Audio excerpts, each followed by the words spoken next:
Muchas gracias, Juan Pablo, y un especial saludo a mi entrañable y querido maestro Alberto Ortega Solís, doctor en Derecho. Hicimos el doctorado en la misma institución, en Madrid, España, y viajamos a España en aquella época juntos con nuestra esposa. Mi gratitud, maestro, y mi cariño y mi reconocimiento por siempre. Entrando al tema, en virtud de la pandemia derivada del COVID-19, se vieron clausurados los juzgados familiares del primer partido judicial con sede en Zapopan, Jalisco, así como también el resto de los juzgados civiles y familiares del estado de Jalisco, laborando con guardias y solamente para casos emergentes como pensiones alimenticias, violencia intrafamiliar. Esto fue en un periodo comprendido desde el mes de marzo hasta el mes de agosto del 2020, cambiando toda la vida jurídica en toda la República Mexicana. A continuación, analizaremos temas tan importantes en el derecho de familia como son divorcios, alimentos, guardia y custodia, régimen de visita y convivencia en tiempos de pandemia. Los abogados litigantes durante todo este tiempo y expertos en materia familiar seguimos atendiendo casos relacionados con los temas a estudio. Pondré un ejemplo para que se comprenda. El pasado 13 de mayo del 2020 presentamos una demanda ante la oficialidad de partes del juzgado en guardia, era el sexto de lo familiar, en la vía civil y sumaria. Demandamos la pérdida de la patria potestad, pago de alimentos provisionales, pago de alimentos definitivos, aseguramiento de alimentos futuros. Se decretara la custodia provisional a favor de nuestra cliente, así como la custodia definitiva, y como medidas cautelares que se decretara la suspensión del régimen de visitas y convivencias entre el demandado y sus hijos debido a la pandemia. Todo esto en virtud de los acuerdos de nuestras autoridades sanitarias y para que no se pusiese en riesgo lo más importante, que es la salud física de la niñez, niños, niñas y adolescentes, exponiendo los hechos particulares al caso, y una vez que concluyese y terminara la emergencia sanitaria, se decretara el régimen de visitas y convivencia en forma ordinaria. Repito, todo para salvaguardar el interés superior de los hijos y evitar un posible riesgo de contaminación del virus. Al día siguiente de presentada la demanda, se dictó un auto de admisión. Se ordenó emplazar a la parte demandada, dar vista a la gente de la Procuraduría de Protección de Niñas, Niños y Adolescentes, a la gente de la Procuraduría Social. Se decretó desde ese auto la custodia provisional a favor de nuestra cliente y se le dijo que esa custodia sería durante la tramitación del juicio y hasta que se resolviera en definitiva. También se decretó la suspensión de la convivencia provisional entre la parte demandada y los hijos en forma presencial y se determinó que deberían de ser a través de videoconferencias o videollamadas por medio de aplicaciones como Zoom, Skype, FaceTime, WhatsApp o cualquier otro tipo que facilite dicha modalidad de comunicación, debiendo en todo momento privilegiarse la modalidad de videoconferencia, y se nos previno a las partes para que en 5 días proporcionáramos los números telefónicos y cuentas que deberían crearse e informáramos al juzgado para que se cumpliese el régimen de visita y convivencia en forma virtual. También en ese mismo auto se decretó la prohibición para que el demandado enajenara o hipotecara bienes de su propiedad. Se ordenó girar oficio al registro público de la propiedad para que hiciera las anotaciones correspondientes para el aseguramiento de los bienes propiedad del demandado. Se ordenó girar trabajo al Departamento de Trabajo Social, o girar oficio, perdón, al Departamento de Trabajo Social de la Procuraduría Social en el Estado para la investigación de campo. Y por último, se previno a las partes para que proporcionáramos un correo electrónico y el número de teléfono con una aplicación de WhatsApp para recibir notificaciones. Vemos pues que posteriormente se publicó el viernes 4 de septiembre del 2020, otorgándonos la razón el primer tribunal colegiado en materia civil y trabajo del 17º circuito con sede en la Ciudad de México, resolviendo el régimen de visitas y convivencia. Y fue exactamente en el mismo sentido que debido al régimen de convivencias se ponía en una balanza qué era más importante, el interés superior del padre de convivir con los hijos o el interés superior de la niñez a resguardar su salud. Obviamente que el Tribunal Federal en esa tesis de jurisprudencia estimó que no debería de llevarse a cabo la convivencia presencial, sino que debería de ser a través de los medios electrónicos. Es el número de registro para los que quieran anotar, 2022 082, y esta jurisprudencia fue publicada precisamente el 4 de septiembre del 2020 a las 10:13 horas. Eso es muy calientito. En otro diverso procedimiento, ante el propio juzgado sexto de lo familiar del primer partido judicial, otra persona, ese no fue promovido por nosotros, promovió como acto prejudicial medidas precautorias para asegurar bienes, desocupación inmediata del futuro demandado del domicilio común, solicitud presentada el día 6 de mayo de 2020 a la oficialidad de partes.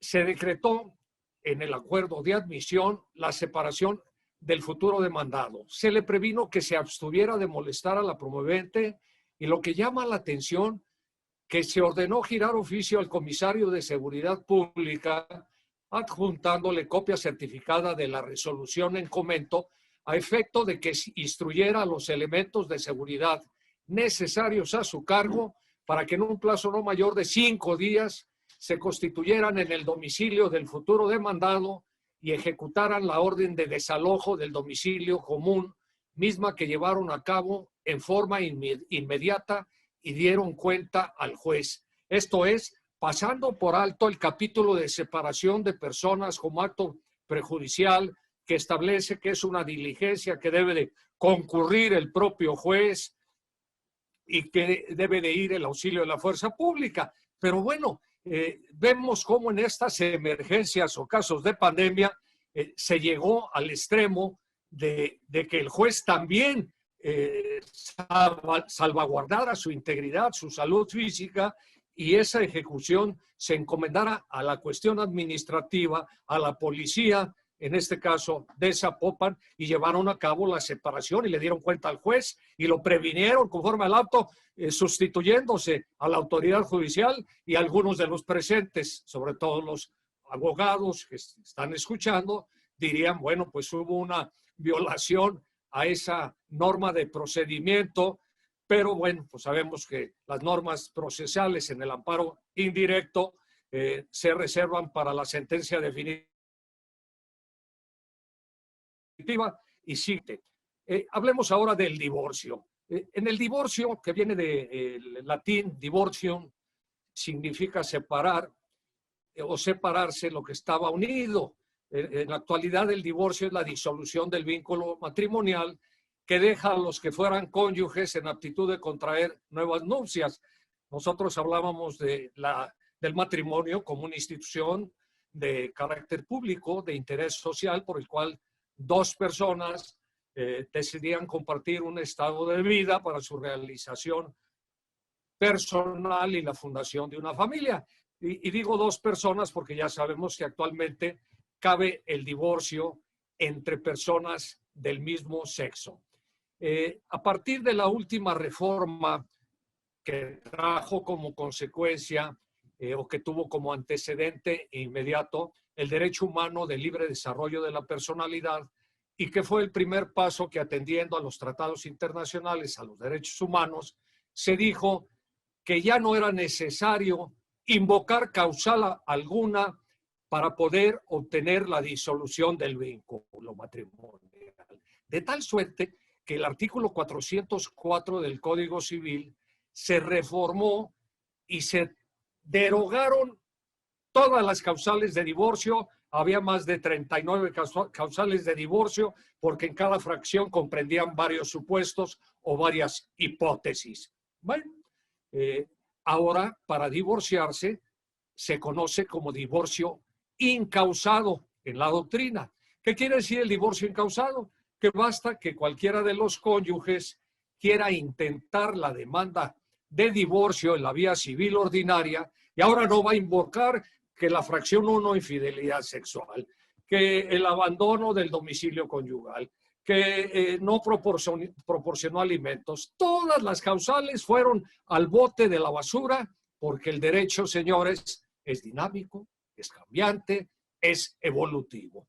Y también encontramos que se reformó el Código Civil para los matrimonios celebrados bajo el régimen de separación de bienes.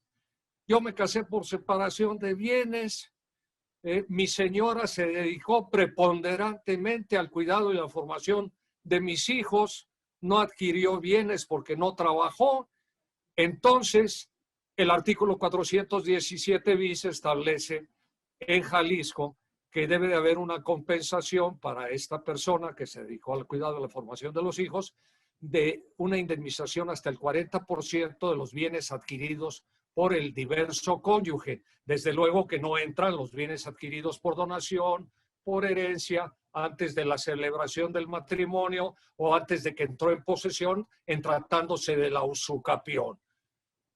Pero ¿qué es lo que pasa aquí? Que la Corte, la Suprema Corte dijo que este artículo y el de Nuevo León, que tienen también 40 y 60, el resto de las entidades federativas que comprende la República Mexicana tienen 50 y 50, lo consideró inconstitucional el 417 bis y que debería de ser atendiendo a la igualdad derivada del cuarto constitucional y los tratados internacionales del 50 y 50%. Por lo tanto, ahora queda a criterio del juez el tiempo que le dedicó al cuidado del hogar, el cuidado del juicio, la duración del matrimonio, para condenar, en este caso, al diverso cónyuge al pago de la compensación. Para que se entienda, se adquiere una casa que vale 2 millones de pesos en separación de bienes a nombre del esposo y la cónyuge se dedicó al cuidado del hogar de los hijos, no tenía ingresos, no tenía bienes, tiene derecho a un reclamo de compensación de hasta un 50%. En la misma demanda de divorcio, solicitamos se fije el régimen de custodia. ¿Cómo se maneja ahora la custodia? Pues muy interesante. También se echan a la basura todos los esquemas tradicionales de que le tocaban de tal edad a la mujer, que si estaban en periodo de lactancia a la mujer. Ahora establece la Suprema Corte que lo ideal para un mejor desarrollo de los niños, niñas y adolescentes debe de ser la custodia compartida. Se reforma el Código Civil también y en el capítulo correspondiente a la custodia se dice la custodia deberá ser compartida salvo acuerdo entre las partes, lo que quiere decir que queda abierta la puerta para que pueda determinarse o acordarse entre ambas partes que la custodia le quede a la mujer o le quede al hombre bajo su cuidado, bajo su ejercicio, respetando, privilegiando el acuerdo de las voluntades. Pero ¿qué pasa cuando no se ponen de acuerdo? Cuando no dicen, yo quiero la custodia uno y el otro, yo también digo que yo también la quiero, ella no es una buena mamá, no, él no es un buen padre. Entonces, el juez de lo familiar revisa, es una cuestión multifactorial, con quién tiene la mayor afinidad, la edad, los motivos. En todo proceso, el artículo que se han inmiscuido derechos de niñas, niños y adolescentes, el artículo 12 de la Convención de los Derechos del Niño, celebrada el 20 de noviembre de 1989 en la ciudad de Nueva York, establece que deben de ser escuchados. Aquí el artículo 570 del Código Civil recoge esa normatividad de la Convención de los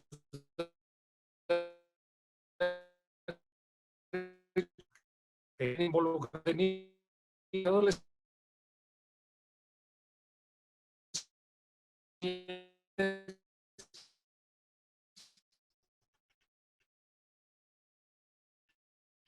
van 6 años, de 6 años, le preguntan, oye, ¿y tú con quién quieres vivir?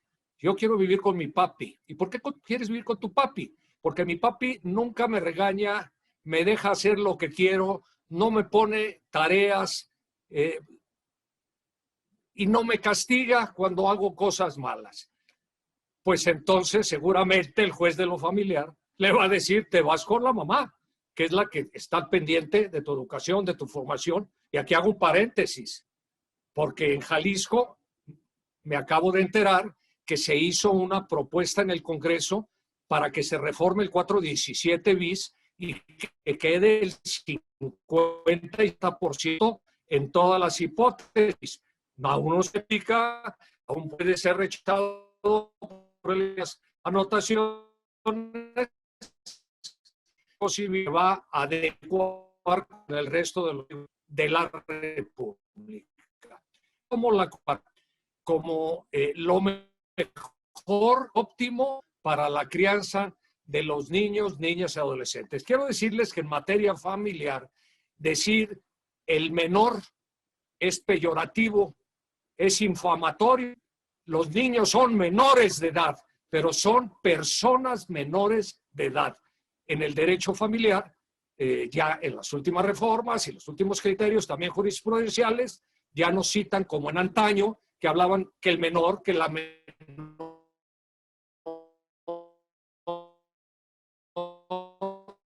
que los en relación a la última tesis de jurisprudencia que les vemos que desde el inicio el juez tiene la obligación de fijar el régimen de visitas y convivencia.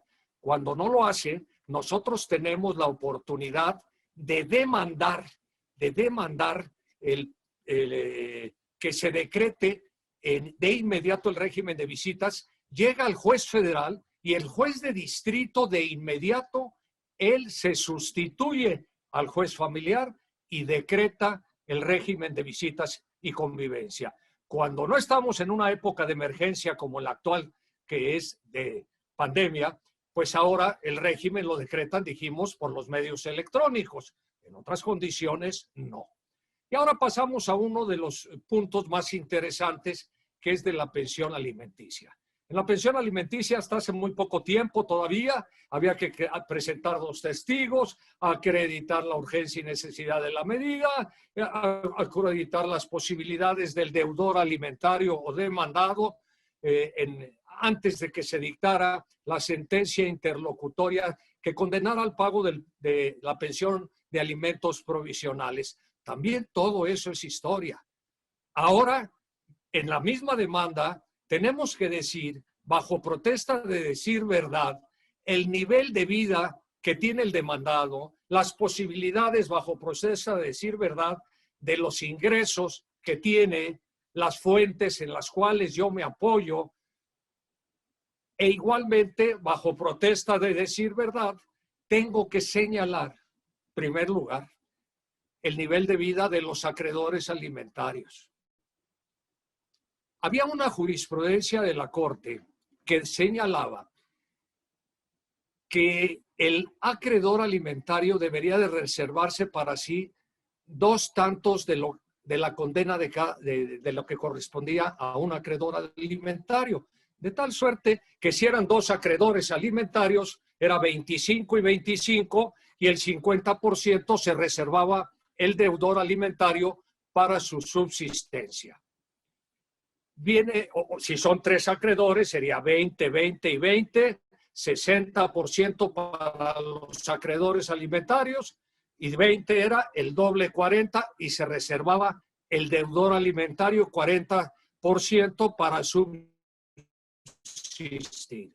Una nueva tesis de jurisprudencia complementaria a la que estoy señalando y que resulta de una contradicción de tesis que ingresa esta que acabo de señalar, y dice la Corte, no. tratándose de esta cuestión, no puede ser resuelta a través de una cifra aritmética. Esto no puede ser que 20, 20 y 20. ¿Por qué? Porque puede ser que uno de los acreedores alimentarios padezca cáncer o tenga una enfermedad muy costosa, cualquiera de los acreedores alimentarios. Entonces, en ese caso, sería más alta la condena de pago, etcétera. Y bueno, echó a la basura la primer jurisprudencia, que aún la siguen tomando en consideración algunos juzgados, pero no como algo inamovible. Ahora bien, ¿qué pasa cuando se dicta esa condena de pago de alimentos provisionales? ¿Qué herramientas jurídicamente tengo para combatir esa resolución que dicta de inmediato el juez en el auto de admisión de la demanda? De tal suerte que, como señalé en el primer ejemplo que cité, presenté la demanda el día 2 y el día 3 ya estaba la condena de pago de alimentos provisionales, ordenando requerir, embargar y emplazar al deudor alimentario. Bueno, pues ahora ya no se dicta esa sentencia interlocutoria como era en antaño y que pasaban 3, 4, 5 o más meses para que se obtuviera la condena de pago de alimentos provisionales. Ahora es rapidísima. Oiga, ¿y qué herramientas tiene también la parte acreedora alimentaria en caso de que no pague?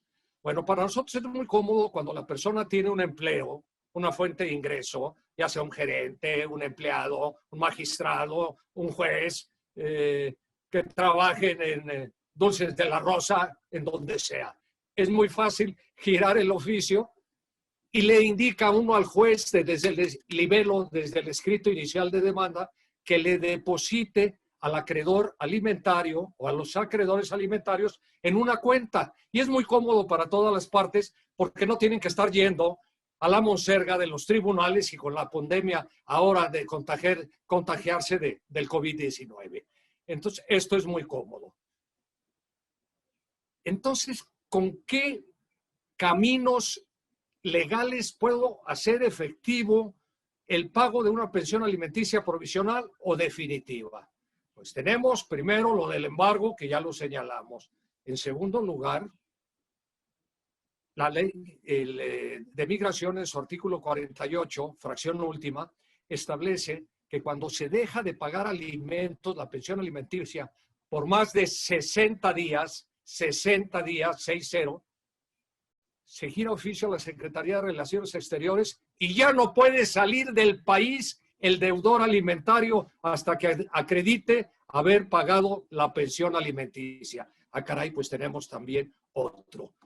Y penalmente el Código Penal, artículo 183, en abandono de familiares, establece también la pena de privación de la libertad a aquel deudor alimentario que no cumple con el pago de la pensión, y es de 6 meses hasta 4 años. Pero si deriva de una sentencia de condena de un juzgado o de un convenio aprobado y elevado a calidad de sentencia ejecutoriada, se incrementa la pena en 2 años más. Es decir, estaríamos hablando de 6 años como pena máxima, 4 meses pena mínima, y además establece como sanción la pérdida de custodia y también establece como sanción la reparación del daño, es decir, restituir las cantidades adeudadas. Oiga, pues está muy bueno. Oiga, y otro más elemento, pues la pérdida de la patria potestad.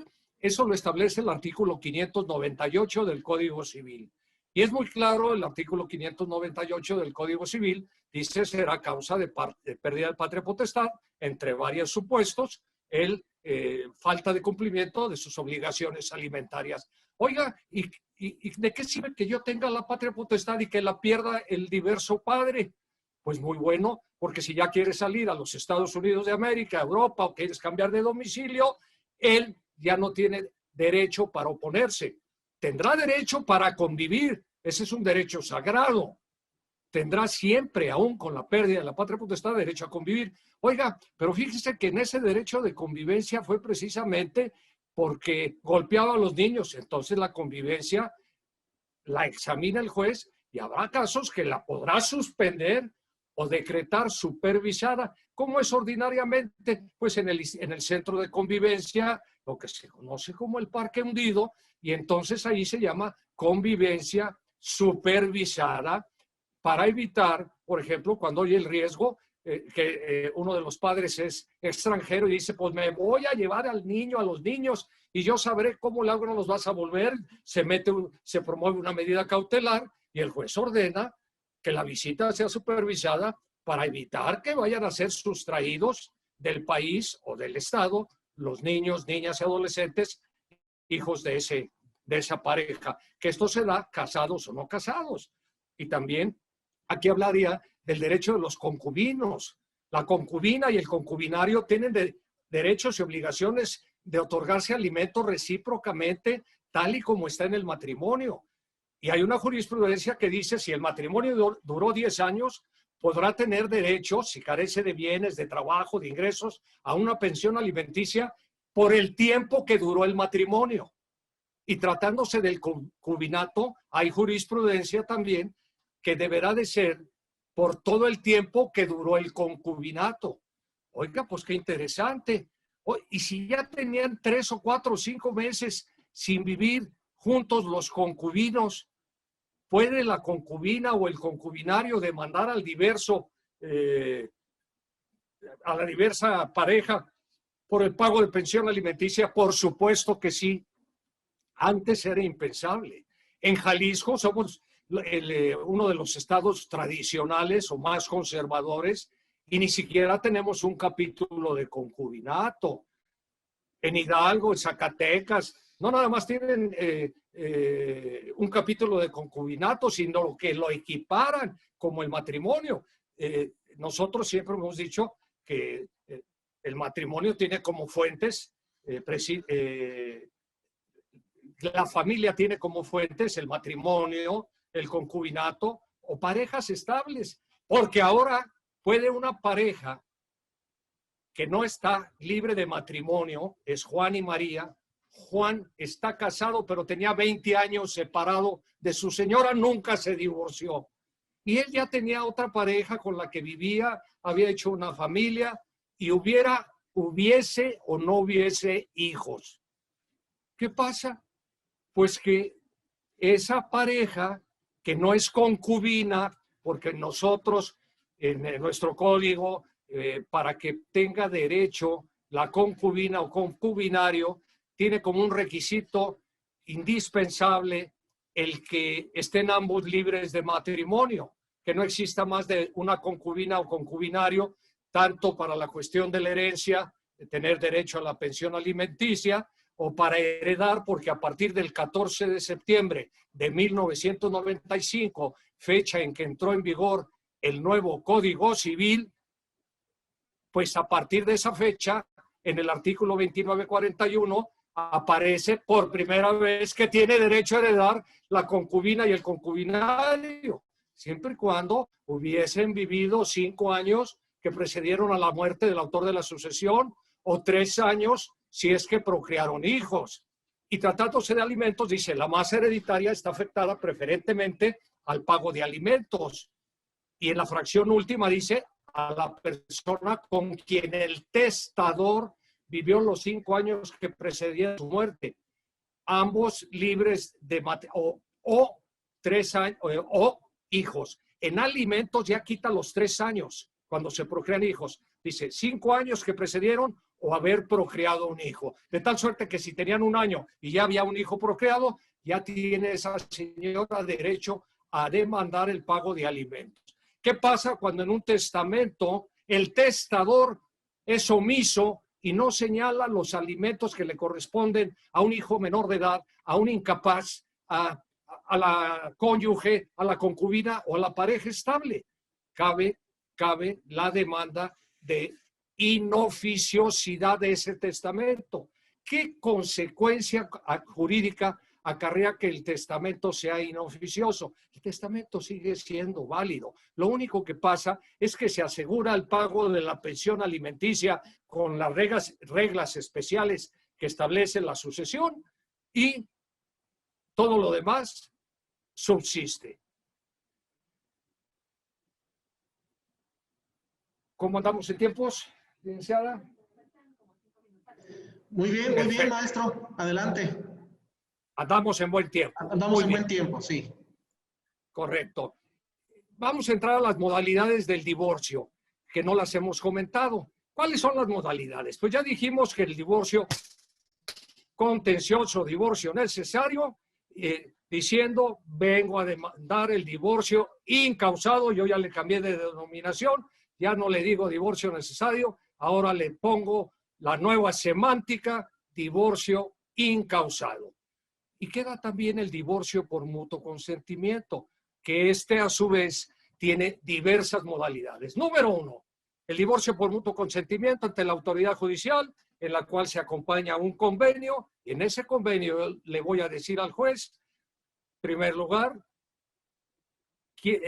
ambos promoventes conservaremos el ejercicio de la patria potestad. Acuérdense que en un divorcio por mutuo consentimiento no es viable el que se pierda o se renuncie o se llegue a un acuerdo sobre la patria potestad. Eso es sagrado e intocado, pero hasta ahora te previenen en los juzgados familiares. Mencione acerca de la patria potestad que ambos van a seguir en el ejercicio de la misma. Bueno, es algo de machote que si no se pusiera, ambos continúan con el ejercicio de la patria potestad. Luego, la custodia.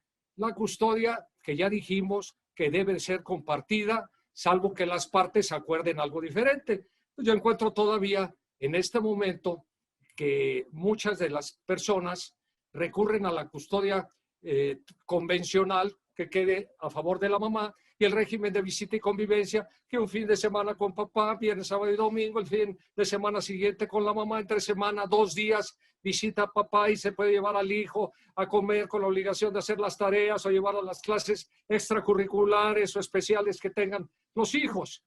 Pero bueno, por ejemplo, en España, maestro, quisiera decirle que la custodia compartida es lo que está en boga.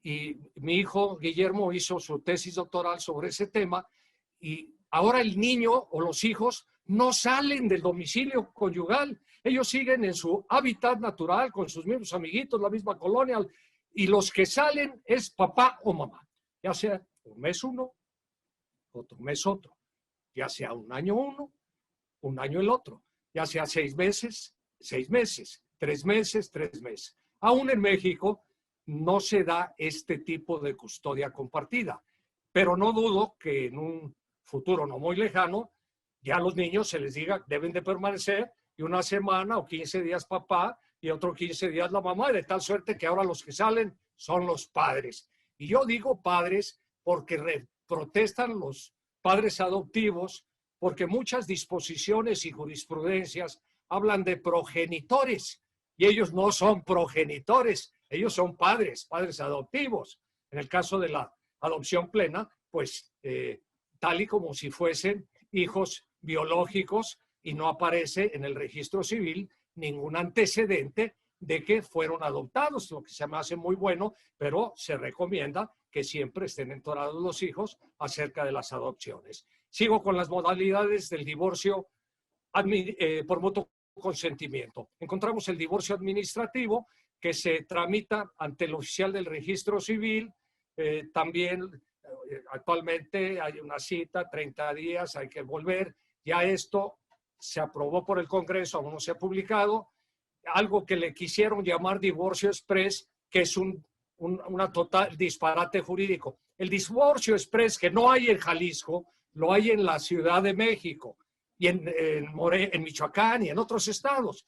¿Cómo es el divorcio express? Presentan la demanda de divorcio, en un plazo de 60 días se dicta la disolución del vínculo y se reserva para pleito la cuestión de los alimentos, de la custodia, régimen de convivencia, compensación, liquidación de sociedad legal o conyugal si bajo ese régimen se casaron. Pero ese es el divorcio express. Nosotros no lo podemos hacer porque se reformó la Constitución política y se reservó para el Congreso de la Unión el nuevo Código Procesal Civil y el nuevo Código Procesal Familiar. Termino diciendo que otra de la modalidad administrativa no quiero ir ante el oficial del registro civil para que él decrete la disolución del vínculo, entonces puede ser ante notario público ese trámite. Y puede ser también ante el Instituto de Justicia Alternativa el trámite de divorcio, siempre y cuando no haya hijos o los hijos ya sean mayores de edad, se haya liquidado la sociedad legal o conyugal, si es que así fue. Pues hasta aquí quedaría en respeto a los tiempos que me indicaron, Juan Pablo.